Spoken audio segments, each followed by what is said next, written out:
Hello बच्चों, केम छो? जय स्वामीनारायण। આપણે આયનીય સંતુલનની અંદર નિર્ભર એસિડ નિર્ભર બેઝના એક્ઝામ્પલ સ્વાધ્યાયના કમ્પ્લીટ કર્યા. હજી પણ બાકી હશે એ બધા આપણે જોડે જોડે લેતા રહીશું. આજે આપણે કે એ અને કેબી વચ્ચેનો સંબંધ ભણીશું. કે એ એટલે કે નિર્ભર એસિડનો વિયોજન અચળાંક આયનીકરણ અચળાંક, કેબી એટલે નિર્ભર બેઝનો આયનીકરણ અચળાંક. તો આપણે કે એ અને કેબી વચ્ચેનો સંબંધ. કે એ અને કેબી, કે એ જે એસિડ અને કેબી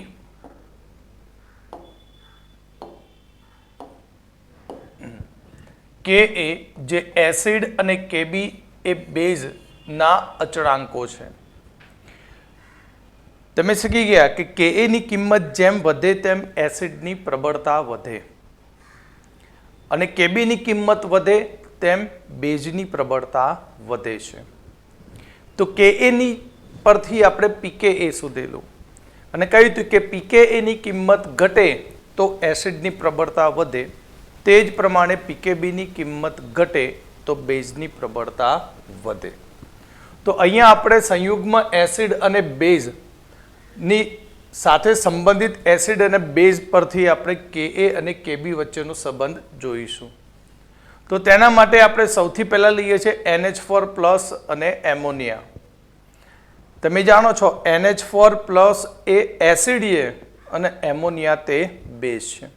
તો NH4+ પાણીમાં ડિઝોલ્વ થાય તો પાણીમાં ડિઝોલ્વ થશે તો પાણીમાં ડિઝોલ્વ થઈને તે બનાવશે H+ નું દાન આપીને પાણીમાંથી H3O+ બનાવશે અને NH3 માંથી બની જશે એમોનિયા.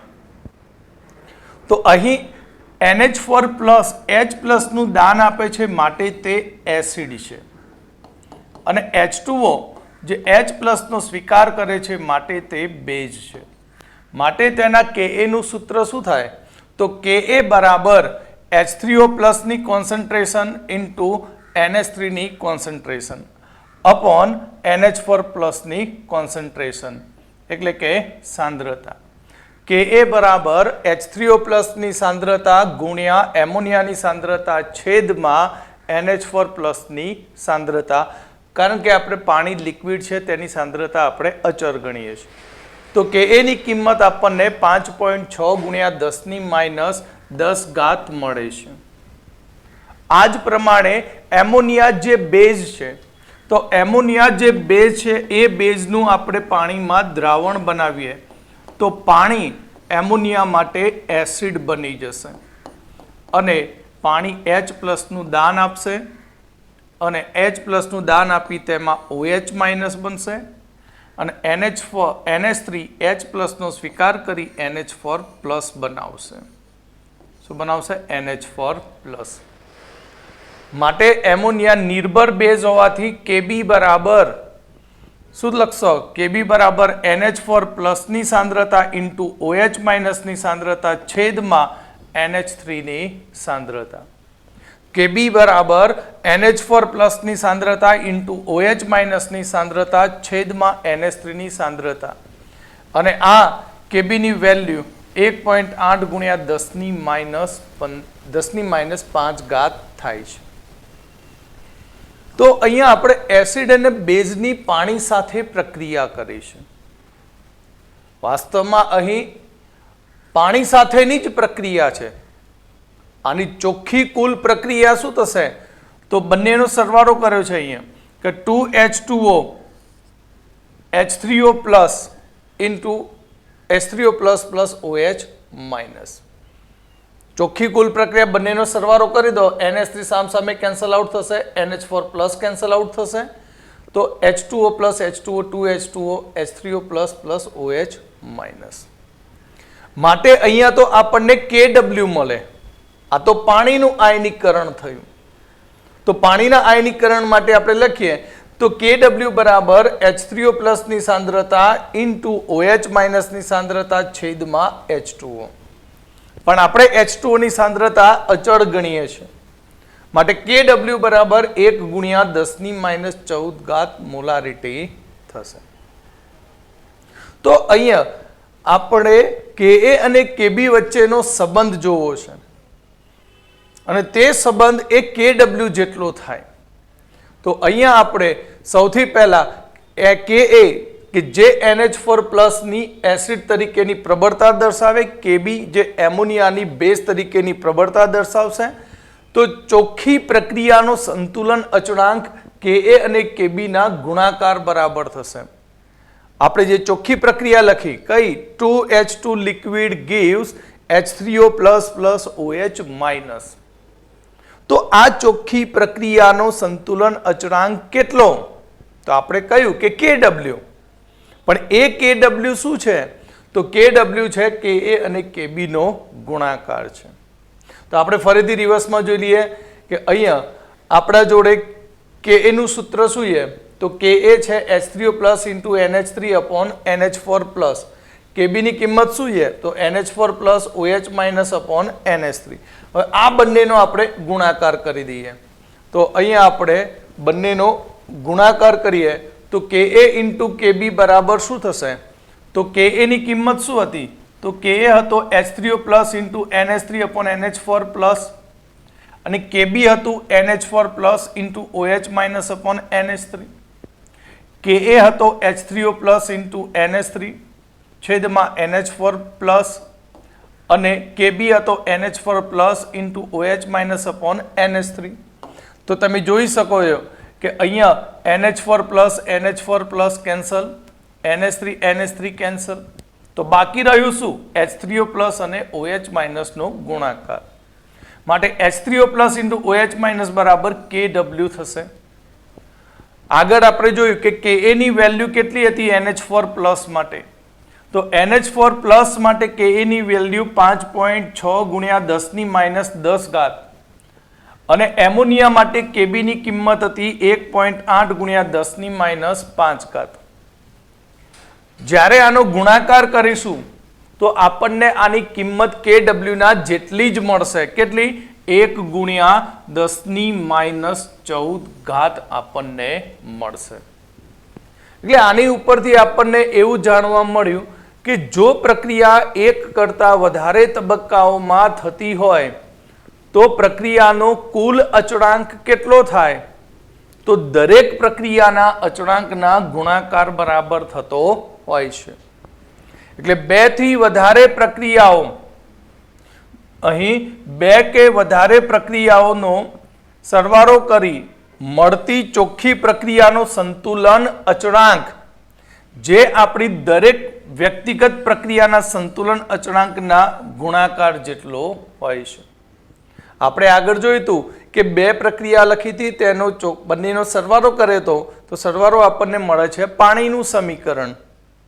તો 2 થી વધારે પ્રક્રિયાનો સરવાળો કરવાથી આપણને જે ચોખ્ખી પ્રક્રિયા મળશે એ કુલ નેટ પ્રક્રિયા એ દરેક પ્રક્રિયાના સંતુલન અચળાંકના ગુણાકાર બરાબર થાય છે. એટલે ધારો કે કોઈ પ્રક્રિયા છે, પ્રક્રિયા A થી B થઈ, બરાબર, તેનો અચળાંક K1, બીજી B થી C થઈ પ્રક્રિયા, તેનો અચળાંક K2, ત્રીજી C થી D K3. એટલે વાસ્તવમાં આપણે પ્રક્રિયા કરવી હતી શું? A થી D ની પ્રક્રિયા કરવી હતી, પણ આ પ્રક્રિયા 3 તબક્કામાં થઈ.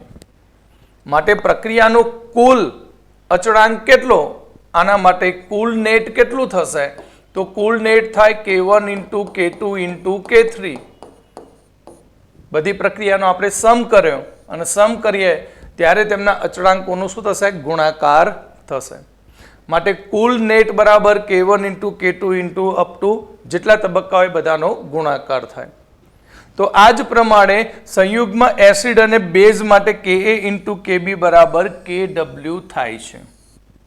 અહીંયા આપણે પહેલેથી એસિડ અને બેઝ લીધા, એ જ પ્રમાણે આપણે તેના સંયુગ્મ એસિડ અને બેઝ લઈએ તો પણ તેના Ka અને Kb નો ગુણાકાર KW જેટલો જ થાય છે. તેની આપણે સાબિતી જોઈએ. ધારો કે મેં અહીંયા કોઈ બેઝ લીધો છે, બેઝ B પ્લસ H2O. તો આખી પ્રોસેસ એ બ્રોન્સ્ટેડ-લોરીના નિયમને જ અનુસરે. માટે અહીંયાથી પાણી શું કરશે? પાણી એસિડ બની જશે. પાણી શું બની જાય? એસિડ. અને B બનશે બેઝ બની જશે. અને બેઝ બને તો શું થશે? પાણીમાંથી H+ નો સ્વીકાર કરે અને બનશે BH plus aqueous plus OH minus. માટે આના KB નું સૂત્ર શું બને? તો KB બરાબર BH પ્લસ ની સાંદ્રતા ઇન્ટુ OH માઇનસ ની સાંદ્રતા છેદમાં બેઝ B ની સાંદ્રતા. કારણ કે આપણે H2O ની સાંદ્રતાને અચળ ગણીએ છીએ. હવે આ જે ઇક્વેશન મળી તે ઇક્વેશનને આપણે ઉપર નીચે H પ્લસ વડે ગુણીશું અને ભાગીશું. ઉપર H પ્લસ વડે ગુણી અને નીચે H પ્લસ વડે ભાગી દઈએ તો આપણને KB બરાબર શું મળશે? તો KB બરાબર BH plus OH minus into H plus upon BH plus મળશે. ઉપર નીચે શું કર્યું? H પ્લસ વડે ભાગી દીધું. ઓકે, તો અહીં આપણે જાણીએ છીએ કે KW H plus into OH minus એટલે શું થયું? KW નું ઇક્વેશન બની ગયું. કોનું ઇક્વેશન બન્યું? KW નું. અને આ ઇક્વેશન તમારે બનાવો તો નીચે છેદમાં કોણ હોય? પ્રક્રિયક. તો B અને H પ્લસ અને બનશે BH4 પ્લસ. તો અહીંયા આપણને વ્યસ્ત પ્રમાણમાં શું મળશે? KB મળશે. શું મળશે આપણને? KB અરે KA મળશે, સોરી, કારણ કે અહીંયા આપણે શું બની ગયો? એસિડ. માટે નીચે લખ્યું KA. માટે આપણે કહી શકીએ કે KA ઇન્ટુ KB બરાબર KW થાય. હવે જો આ સમીકરણની બંને બાજુ આપણે ઋણ ઘાતાંક મૂકી દઈએ એટલે ઋણ log 10 લગાવી દઈએ તો બંને બાજુ ઋણ ઘાતાંક લગાવી દઈએ તો અહીંયા આપણે PKA છે KA ઇન્ટુ KB બરાબર KW છે તો માઇનસ log 10 KA बच्चे plus minus log 10 KB is equal to minus log 10 KW. तो आने આપણે કહીશું PKA, આને કહીશું PKB અને આને કહીશું PKW. તો આ આપણું સૂત્ર બન્યું અને તમે જાણો છો કે KW ની કિંમત કેટલી? તો KW 10⁻14 માટે PKW બરાબર માઇનસ log 10⁻14 માઇનસ આગળ ગુણાશે તો PKW બરાબર 14 થશે. માટે PKA પ્લસ PKB બરાબર PKW બરાબર 14 થશે. ઓકે, તો આ હતા KA અને KB નો સંબંધ. પણ આપણે જ્યારે નીટની તૈયારી કરતા હોય ત્યારે આ ચેપ્ટર આયનીય સંતુલન આપણને થિયરી બેઝ MCQ મળવાની શક્યતા ખૂબ જ ઓછી હોય. પરંતુ અહીંયા આપણને આયનીય સંતુલનમાંથી એક્ઝામ્પલ સ્વરૂપે જ MCQ ઓલમોસ્ટ મળતા હોય છે. એટલે આપણે દરેક થિયરીની સાથે સાથે એ થિયરીને લગતા એક્ઝામ્પલ આપણે સોલ્વ કરીએ છીએ. તો હવે આપણે એક્ઝામ્પલ જોઈશું અહીંયા કે કોયડો 7.23 0.05 મોલર એમોનિયાના દ્રાવણનો આયનીકરણ અંશ અને pH નક્કી કરો. એમોનિયાનો આયનીકરણ અચળાંક કોષ્ટકમાંથી લેવો અને એમોનિયાના સંયુગ્મી એસિડનો અચળાંક Ka નક્કી કરો. અહીંયા આપણને શરૂઆતમાં એમોનિયાની સાંદ્રતા આપી છે. એમોનિયાની સાંદ્રતા તો આપણે આ રીતે લખીશું 5 ગુણ્યા 10⁻2 મોલર. એમોનિયા નિર્ભર બેઝ છે તો એમોનિયાનો KB 1.77 ગુણ્યા 10⁻5 મોલર. જ્યારે નિર્ભર એસિડ કે નિર્ભર બેઝ માટે આપણે pH શોધવાની કહે ત્યારે મેં તમને કહ્યું હતું કે સૌથી પહેલા અંદાજિત આલ્ફા શોધી નાખો અને એ આપણે ધારી રાખવાનું કે ધારો કે અંદાજિત આલ્ફા મારો 10% છે. જો 10%થી નીચો મળે તો આપણે કોઈ આલ્ફા ગણવાની જરૂર પડે નહીં. એ જ આલ્ફા આપણો આયનીકરણ અંશ બની જશે. આન્સર ડાયરેક્ટ મળી જાય. પરંતુ જો 10%થી વધુ મળે તો તમારે Ka બરાબર C alpha square upon 1 minus alpha સૂત્ર લાગુ પાડવું પડે, દ્વિઘાત સમીકરણ બનાવો અને પછી આલ્ફાનો ઉકેલ મેળવવો. પણ મેં જે ટેકનિક આપી છે એ ટેકનિક પ્રમાણે સૌથી પહેલા આપણે લખીએ કે ધારો કે અંદાજિત આલ્ફા 10% છે કે નહીં આપણે સાબિત કરીએ. તેના માટે મેં સરસ મજાનું સૂત્ર આપ્યું હતું કે alpha is equal to under route કે એ અપોન સી. તો અંડર રૂટ કે એ 1.77 ગુણ્યા 10⁻⁵ છેદમાં 5 ગુણ્યા 10⁻². તો આપણે લખીએ કે અંડર રૂટ ઉપર જાય, ઉપર જશે તો શું થઈ જશે? પ્લસ થઈ જશે. તો 10⁻³ માટે 5.77 ભાગ્યા 5 ગુણ્યા 10⁻3. પણ 10⁻³ નું અંડર રૂટ નીકાળી શકતા નથી, માટે alpha is equal to under route આપણે લખીએ 17.7 ભાગ્યા 5 ગુણ્યા 10⁻⁴. હવે આનો આલ્ફા આયનીકરણ અંશ આપણને મળી જશે અને તેની કિંમત મળશે આપણને 1.88 ગુણ્યા 10⁻². હવે આને હું પર્સન્ટેજમાં ચેક કરું, 10%થી વધુ થાય છે કે ઓછું? તો પર્સન્ટેજ માટે આને હું 100 વડે ગુણી દઉં તો આલ્ફા મને મળશે 1.88%. માટે આપણે ધારેલો જે અંદાજિત આલ્ફા 10% હતું તે આપણા માટે સાચું છે. માટે દ્વિઘાત સમીકરણની ક્યાંય જરૂર પડતી નથી. માટે તમને એક ફર્સ્ટ આન્સર મળી ગયો આયનીકરણ અંશ. તો આયનીકરણ અંશ એટલે આલ્ફા તમને મળશે 1.88 ગુણ્યા 10⁻². હવે આયનીકરણ અંશ મળી જાય તો હવે શોધવું ખૂબ જ સહેલું બની જાય. મેં તમને આયનીકરણ અંશ મળી જાય 10%થી ઓછો તો મેં પીએચ માટે સૂત્ર બનાવવાનું કહ્યું હતું કે H3O plus is equal to under route કે એ ઇન્ટુ સી. તો આ બેઝ છે. બેઝ હોય તો તેના માટે સૂત્ર શું બનશે? OH minus is equal to under route KB into C. માટે OH minus equal to under route KB 1.77 ગુણ્યા 10⁻⁵ ગુણ્યા 5 ગુણ્યા 10⁻². તો અહીંયા આપણે કેબીની વાત કરીએ તો under route OH minus is equal to under route ગુણાકાર કરીએ તો 8.85 ગુણ્યા 10⁻⁷. ચલો હું આનું વર્ગમૂળ તો કાઢી નથી શકતો, બેકી સંખ્યા કરવી પડશે. તો બેકી સંખ્યા માટે આપણે 88.5 જમણી બાજુ જઈશું તો 10⁻⁸ થશે. અહીંયા મળી જશે મને OH માઇનસ અને તે OH માઇનસની કિંમત 9.4 ગુણ્યા 10⁻⁴ મોલર મળશે. આની ઉપરથી POH સુધી નાખીએ તો POH બરાબર માઇનસ log 10 OH માઇનસ. તો કિંમતો મૂકી દઈએ તો કૌંસમાં માઇનસ log 9.4 માઇનસ 4 log 10. જાણો છો તમે આ કિંમત આ રીતે સાદુરૂપ આપવાનું. તો અહીંયા માઇનસ 0.94 આપણને 0.97 માઇનસ 4.00.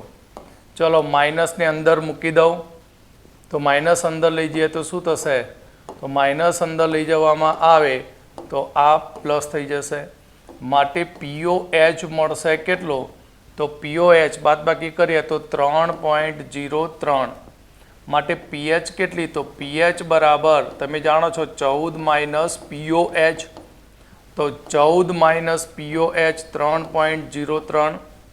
માટે આન્સર તમે જુઓ તો 3 એટલે 7, 9 અને અહીંયા 13, 10.97. આ થઈ પીએચ. પીએચ પૂરું થઈ ગયું. આલ્ફા શોધાઈ ગયો, પીએચ મળી ગઈ. હવે આપણને કે સંયુગ્મ એસિડનો આયનીકરણ અચળાંક કોણ આપ્યું છે? NH3. NH3 બેઝ છે, તો બેઝનો સંયુગ્મી એસિડ કોણ બને? NH4 plus. NH4 પ્લસ તેનો સંયુગ્મ એસિડ બનશે. અને તમે જાણો છો કે KW Ka ઇન્ટુ Kb બરાબર KW છે, માટે NH4 પ્લસ સંયુગ્મ એસિડ નો Ka KW છેદમાં Kb. KW તમે જાણો છો 10⁻14 અને Kb 1.77 ગુણ્યા 10⁻5. Kb કેટલો છે? 1.77 ગુણ્યા 10⁻5. સાદુરૂપ આપીએ તો 5.64. ચેક કરી લેજો. 5.64 ગુણ્યા 10⁻10 થશે. ઓકે, તો આ રીતે આપણે અહીં સંયુગ્મ એસિડ કે બેઝ હોય તો તેનો Ka કે Kbની વેલ્યુ શોધી શકાય. આપણે જે મેથડ આગળ ગણતા હતા એ બધી જ મેથડ એમને એમ દાખલામાં ચાલુ છે. આગળ વધીએ. 5.52. 0.001 મોલર એનિલિનના દ્રાવણની પીએચ કેટલી હશે? બરાબર, તો એનિલિનનો આયનીકરણ અચળાંક કોષ્ટકમાંથી લો. આયનીકરણ અંશ ગણો. સંયુગ્મ બેઝ આગળ શીખવાડ્યું તેમ બેઠી કોપી મારવાની. કોપી નહીં મારવાની, પોતાની અક્કલ ચલાવવાની અને સેલ્ફમાં એક્ઝામ્પલ ગણવો. બરાબર, આવડશે? કશું જ નથી. સેમ આગળ ગણાવ્યો તે રીતે જ છે. અહીંયા આપણને એનિલિન આપ્યું છે. એનિલિન એટલે C6H5. Aniline C6H5 NH2. એનિલિનની સાંદ્રતા શરૂઆતની 10⁻³ મોલર. આ લખ્યું મેં. એનિલિન C6H5 NH2 નો Kb, એનિલિન બેઝ છે તો તેનો Kb આપણે અહીંયા લઈશું 4.27.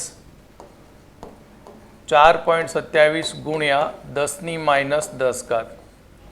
જો એનિલિન જો ભૂલથી પણ તમને આપી દે ને રકમમાં, તો તમારે કોઈ વિચારવાનું જ નથી અંદાજિત કે એ બધું. કેમ? કારણ કે કિંમત ખૂબ જ નાની છે. એટલે તમે જે આલ્ફા શોધશો એ સીધો જ અંદાજિત આલ્ફા છે, એ જ તેનો આયનીકરણ અંશ બની જશે. શું બની જશે? આયનીકરણ અંશ. આયનીકરણ અંશ મળી ગયો. બરાબર, જે સાચો મળ્યો આપણને. Ka અને Kb આપી દીધું છે. બરાબર, તો તમારે સૌથી પહેલું આલ્ફા શોધવાનો છે. √Ka Kb અપોન C કરીને. પછી તેના ઉપરથી OH માઇનસની સાંદ્રતા શોધવાની. √Kb ઇન્ટુ C કરીને. પછી તેના ઉપરથી POH શોધવાનો. -log10 OH minus. અને પીએચ શોધવાની 14 POH. અને C6H5 NH3 પ્લસ સંયુગ્મ એસિડનો Ka KW છેદમાં Kbનો યુઝ કરીને. બરાબર, હિન્ટ તમને આપી દીધી. મારા જોડે આ બધા એક્ઝામ્પલ ગણવા માટેની શોર્ટ ટ્રીકો છે, પણ અહીંયા NCERTના આપણા લેક્ચરો છે એટલે હું એને ઇન્ક્લુડ નથી કરી શકતો, કારણ કે લેક્ચર NCERTના ખૂબ જ લાંબા થઈ જાય. તેના માટે આપણે અલગથી JEE મેઇન અને નીટ માટેના વિડીયો લેક્ચર અલગથી છે. બરાબર, તો અહીંયા આપણે 7.43 298 કેલ્વિન તાપમાને HF HCOOH HCl ના આયનીકરણ અચળાંકનું મૂલ્ય 6.8 ગુણ્યા 10⁻⁴. ફોર્મિક એસિડ માટે 1.8 ગુણ્યા 10⁻⁴. હાઇડ્રોજન સાયનાઇડ માટે 4.8 ગુણ્યા 10⁻⁹ આ બધી જ આઇટમો જે છે એ નિર્બળ એસિડ છે. આ બધી જ આઇટમો શું છે? નિર્બળ એસિડ છે. માટે આ બધા તમને શું આપી દીધા છે? Ka આપી દીધા છે તેમના. હવે તેમના સંયુગ્મી બેઝના આયનીકરણ અચળાંક શોધવાના એટલે Kb શોધવાના છે. તો એક ઉદાહરણ લઈએ એટલે આપણને બહુ થઈ ગયું. બરાબર. આપણે ફક્ત એક એક્ઝામ્પલ લઈએ. એક્ઝામ્પલ તરીકે HF. તો HF નો Ka 6.8 ગુણ્યા 10⁻⁴. તો તમને કહે છે કે F માઇનસ સંયુગ્મ બેઝનો Kb કેટલો થાય? તો હવે ડાયરેક્ટ કે Ka into Kb is equal to Kw. માટે Kb બરાબર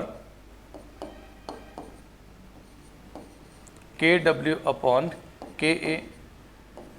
Kw 10⁻⁴. Ka 6.8 ગુણ્યા 10⁻⁴. માટે અહીંયા આવશે 10⁻⁻. ભાગાકાર કરીએ તો 0.4147. માટે આન્સર 1.47 ગુણ્યા 10⁻⁴. આ થયો Kb. ઓકે. તો આગળ આપણે બીજા એક્ઝામ્પલ તરફ જઈએ. એસિટિક એસિડનો આયનીકરણ અચળાંક. એસિટિક એસિડનો આયનીકરણ અચળાંક 1.74 ગુણ્યા 10⁻⁵ છે. તેના 0.05 મોલર દ્રાવણનું વિયોજન અંશ ગણો.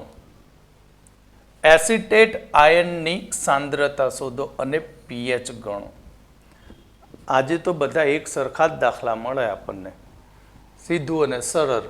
આપણને એસિટિક એસિડ CH3 COOH ની સાંદ્રતા આપી છે 5 ગુણ્યા 10⁻² મોલર.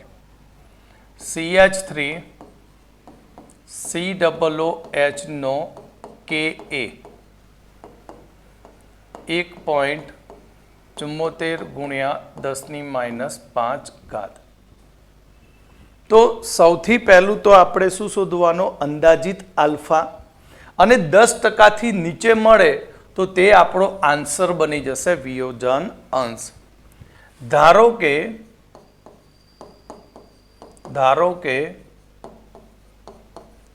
અંદાજિત આલ્ફા 10% છે. તો alpha is equal to √Ka upon C.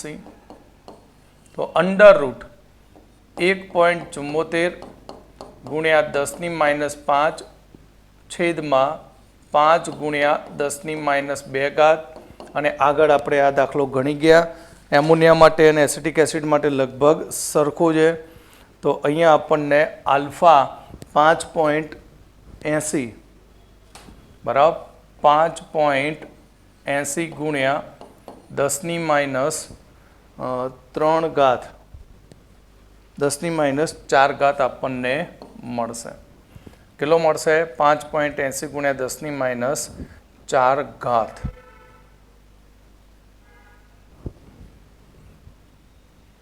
7 8.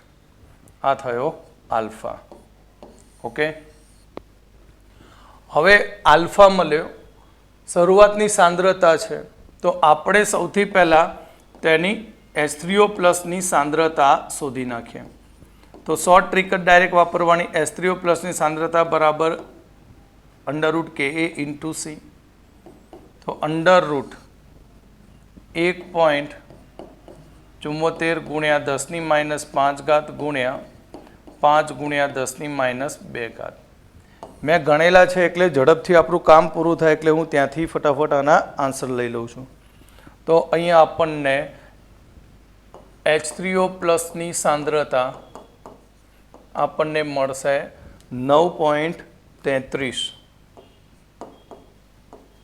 ગુણ્યા 10⁻9 ઘાત 9.33 ગુણ્યા 10⁻4 ઘાત સોરી કેટલા એ 4 ઘાત. તો હવે આની ઉપરથી આપણે પીએચ સુધી નાખીએ તો આપણું આ કામ પણ પતી જાય પીએચનું. નહીં, આપણને માગી છે પાછું કંઈક નવું. કોની? એસિટેટ આયનની સાંદ્રતા. તો CH3 COOH plus H2O reversible CH3 COO minus aqueous plus H3O plus.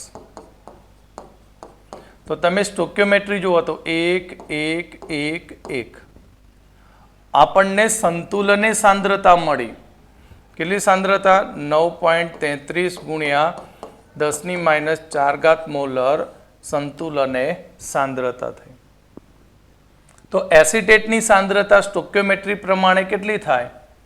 તો એસિટેટ આયન CH3 COO માઇનસની સાંદ્રતા 9.33 ગુણ્યા 10⁻4 ઘાત મોલર થશે. હવે પીએચ શોધવાની. H3O પ્લસ તો આપણને મળ્યો છે તો પીએચ બરાબર -log10 H3O પ્લસ. તો માઇનસ log 9.33 માઇનસ 4 log 10 આ કિંમત મૂકીએ છીએ અહીંયા અને 9 માટે પૂર્ણાંક 0. 93નો 3માં log જોવાનો તો 93નો 3માં log જોઈશું તો 0.97 માઇનસ 4.00. તો અહીંયા આપણને પીએચ માઇનસ અંદર મૂકી દઈએ તો 3.03 પીએચ મળશે. કેવું મળશે? 3.03 પીએચ. ઓકે, હવે આપણે આગળ એસિડ બેઝનું તટસ્થીકરણ તેના આધારિત તમને એક્ઝામ્પલ પૂછાતા હોઈએ. એક બેઝ આપ્યો અને એક એસિડ આપ્યો અને એસિડ બેઝ ભેગા કરીને પછી કહે કે તમે આની દ્રાવણ મિશ્ર કરતાં તેની પીએચ કેટલી થશે તે નક્કી કરો. તો તેના આધારિત હવે આપણે એક એક્ઝામ્પલ ગણીશ, બાકીના બે અને ખૂબ જ સરસ મજાની શોર્ટ ટ્રીક છે. આ રીતે જ MCQ ગણવાનો અને જ્યારે પણ સ્કૂલની એક્ઝામમાં પૂછાય તો આ રીતે જ તમારે દાખલો ગણવાનો. અહીંયા આપણને 7.66માં નીચેના મિશ્રણમાં પરિણામતા દ્રાવણની પીએચ ગણો. તો આ દ્રાવણોની અંદર આપણે પહેલું એ ગણીશું 10 ml 0.2 મોલર કેલ્શિયમ હાઇડ્રોક્સાઇડ ની અંદર 25 ml 0.1 મોલર HCl નું દ્રાવણ ઉમેરીએ છીએ. તો સૌથી પહેલું કામ તમારે જો દ્રાવણનું કદ મિલીમાં આપ્યું હોય તો તમારે મિલીમોલ શોધી નાખવાના. બરાબર, એટલે તમારે સૌથી પહેલા એસિડ અને બેઝના મોલ નક્કી કરવાના. અને મોલ કેવી રીતે નક્કી થાય? તો બંનેના મોલ નક્કી કરવા માટે આપણને રકમમાં મોલારિટી આપી છે. તો કેપિટલ M બરાબર N/V. પરંતુ જો દ્રાવણનું કદ તમે મિલીમાં લો તો તમને બેઝ અને એસિડના મિલીમોલ મળશે. મોલ નહીં, શું મળશે? મિલીમોલ. તો સૌથી પહેલા કેલ્શિયમ હાઇડ્રોક્સાઇડના CaOH ટ્વાઇસના મિલીમોલ જે N છે કેટલા થશે? તો M/V. તો મિલીમોલ કેટલા? તો મોલારિટી 2 × 10 માટે 2 મિલીમોલ.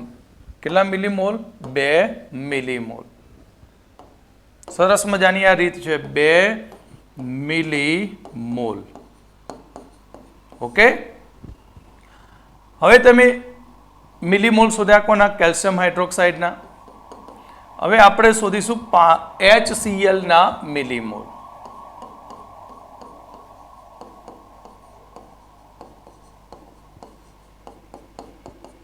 તો HCl ના મિલીમોલ N બરાબર m into V. m 0.1 into 25 માટે 2.5 મિલીમોલ HCl. ઓકે, પણ અહીંયા એસિડ અને બેઝ ભેગા કરો તો ત્યાં તટસ્થીકરણ પ્રક્રિયા થાય. તટસ્થીકરણ પ્રક્રિયા થાય ત્યારે સોલ્ટ બને. તો કેલ્શિયમ ક્લોરાઇડનો સોલ્ટ બની જશે. પણ તટસ્થીકરણ પ્રક્રિયા વાસ્તવમાં તમારી કોની હોય છે? H+ અને OH- ની તટસ્થીકરણ પ્રક્રિયા હોય છે. તો gives H2O બને. આ ન્યુટ્રલાઇઝેશનનું રિએક્શન છે તટસ્થીકરણ પ્રક્રિયાનું. એટલે આ પ્રક્રિયામાં જ્યારે એસિડ અને બેઝનું તટસ્થીકરણ થાય એટલે આપણે જોઈએ કોના મોલ? OH ના મોલ અને H+ ના મોલ જોઈએ. કોના મોલ જોઈએ? OH ના અને H+ ના. સ્ટોઇકિયોમેટ્રી જુઓ તો બંનેની કેવી છે? 1 1. તો સૌથી પહેલા આપણને કેલ્શિયમ હાઇડ્રોક્સાઇડ આપ્યું છે. તો કેલ્શિયમ હાઇડ્રોક્સાઇડની અંદરથી OH ના કેટલા મોલ મળશે? તો કેલ્શિયમ હાઇડ્રોક્સાઇડમાંથી Ca2+ પ્લસ 2OH- 2 ટાઈમ્સ ગુણાયેલું છે. આના કેટલા મિલીમોલ છે? 2 મિલીમોલ છે. કેટલા મિલીમોલ છે? 2. તો આની સ્ટોઇકિયોમેટ્રી કેટલી થશે? 1 1 1 2. એકે કેટલા બને? 2. તો 2 કેટલા? તો 2 અહીંયા આપણને 4 મળશે. કેટલા મળશે? 4. કેમ? 2 ઇન્ટુ 2 4 મિલીમોલ. તે જ પ્રમાણે HCl માંથી OH ના શોધી નાખીએ. અરે H+ ના. તો H+ પ્લસ Cl-. તો HCl કે જેની સ્ટોઇકિયોમેટ્રી 1 1 1 છે અને આના મોલ છે 2.5 મિલીમોલ. તો આના પણ બની જશે 2.5 મિલીમોલ. ઓકે, સમજણ પડે? તો હવે આપણે આ ઇક્વેશન જે લખ્યું છે બરાબર, તો ઇક્વેશનની અંદર આપણે જોઈએ કે અહીં સ્ટોઇકિયોમેટ્રી 1 1 ની છે. કેવી છે? 1 1. કેટલા OH ના મોલ? તો OH ના 4 મિલીમોલ છે. જ્યારે H ના કેટલા મિલીમોલ? તો H ના 2.5 મિલીમોલ છે. ઓકે, તો કોણ વધારે? તો સ્ટોઇકિયોમેટ્રી 1 1 છે એટલે આપણે જોઈ શકીએ કે આ એક વપરાય તો આ પણ એક વપરાય, આ 2.5 વપરાય તો આ પણ 2.5 વપરાય. તો અહીંયા આ વધારે છે. કેટલો વધારે છે? તો દ્રાવણમાં વધારાનો OH- કેટલો? તો 4 - 2.5 1.5 મિલીમોલ દ્રાવણમાં વધારાનો છે. તો આની મદદથી આ સીધી pH ના મળે, આ તો આપણને મિલીમોલ મળે. બે દ્રાવણો આપણે ભેગા કરીએ છીએ 10 ml અને 25 ml. તો ટોટલ 35 ml થયું. આપણે 35 ml માં OH ની સાંદ્રતા શોધવાની. એટલે આપણે અહીંયા લેવું પડે દ્રાવણનું કુલ કદ. તો દ્રાવણનું કુલ કદ 10 + 25 35 મિલી. જો મોલ મિલીમાં છે, કદ પણ મિલીમાં છે, તો મિલી ભાગ્યા મિલી કરો તો મિલી ભગત થઈ જાય, મોલારિટી મળી જાય. શું મળી જાય? મોલારિટી. તો મોલારિટી કેપિટલ M બરાબર N મિલીમોલ છેદમાં V મિલી. તો અહીંયા આપણે 1.5 ભાગ્યા 35 માટે OH- ની અહીંયા સાંદ્રતા આપણને મળી જશે. OH- ની સાંદ્રતા બેટા કેટલી થઈ? 4.28. 4.28 ગુણ્યા 10 - 2 ઘાત મોલર. આ કોની સાંદ્રતા આવી? OH- ની સરખું લખે થોડું 10⁻² મોલર આ થઈ OH માઇનસની સાંદ્રતા. હવે OH માઇનસની સાંદ્રતા મળી તો POH શોધી શકાય. તો POH બરાબર -log10 OH માઇનસ.